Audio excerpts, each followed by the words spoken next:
field in the centre. It's a shame I can't stare out to calm, endless sea as I did back then. The vista of my little courtyard garden will have to do instead.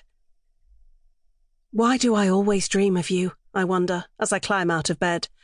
Why do I always see your lanky young body, the earnest frown on your face?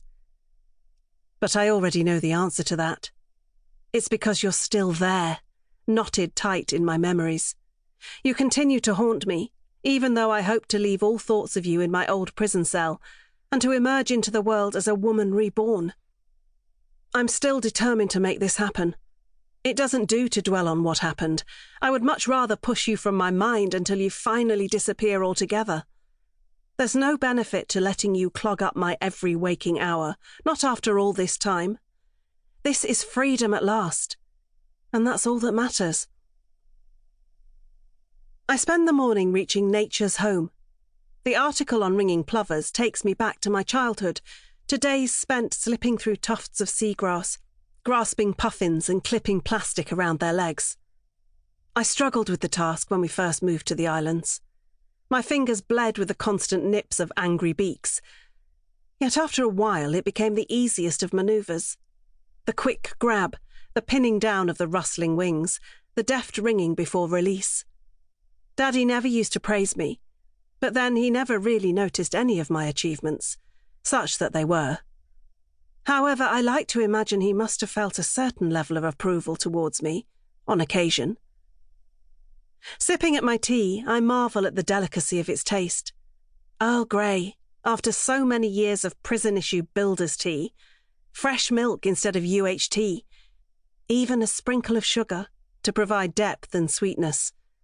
It's almost too much. This will all take getting used to, but I suppose in time it will feel as commonplace as ringing those birds. The house is run down and dreary, but it's mine for now, until the council decree otherwise. I've only dared to go outside a couple of times so far, to grab some essentials from the corner shop. Everything has changed out there. Even the shops are alien now. The shelves are cleaner, food packaging is shinier than I remember it, and everything comes in far larger sizes. Even paying is a mystery, the till beeping rather than ringing. Baby steps, that's what's required. No panicking, no ruffled feathers. It will all work out fine as long as I maintain my focus. The doorbell rings just after I finish washing up my lunch plate. It's my probation officer, Margot, right on time. Solid-boned Margot, chest an uninterrupted cliff ledge above a wide, no-nonsense waist. She settles onto one of my kitchen stools like a walrus alighting on a rock, then places her phone on the table. I've yet to get used to these devices, miniature televisions they seem to me, somehow dangerous in their diminutive proportions. Margot is the brusque sort and ignores my furtive glances. She accepts a biscuit, but declines a drink. We discuss the house, then universal credit, which I confirm I'm now receiving. She asks if I've met the new neighbour who has been busy moving his belongings into the property next door. I laugh when she suggests I get a pet for company. It wouldn't do to have another living creature share the space, but I don't tell her that. Alone is best for me. She calls me Robin, and I wish I'd chosen a different alias. At the time, I liked the bird connotations, but a robin is too domestic, too small and rounded. Robin Smith. However, it's a forgettable name for an unmemorable person, and that's what I need to be in this new existence. Ava Weber must be stored safely away. I understand why, but I still wear my real name inside me, like a blanket around my heart.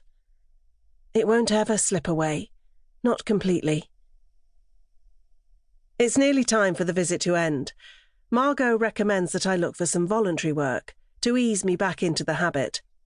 Something to get me out of the house. A position in a local charity shop, perhaps. This is, of course, an impossibility. I live in terror that someone will recognize me, because if that happens, they will relocate me. I'll have to start all over again and transform into yet another new person. "Give something back," she tells me, nudging.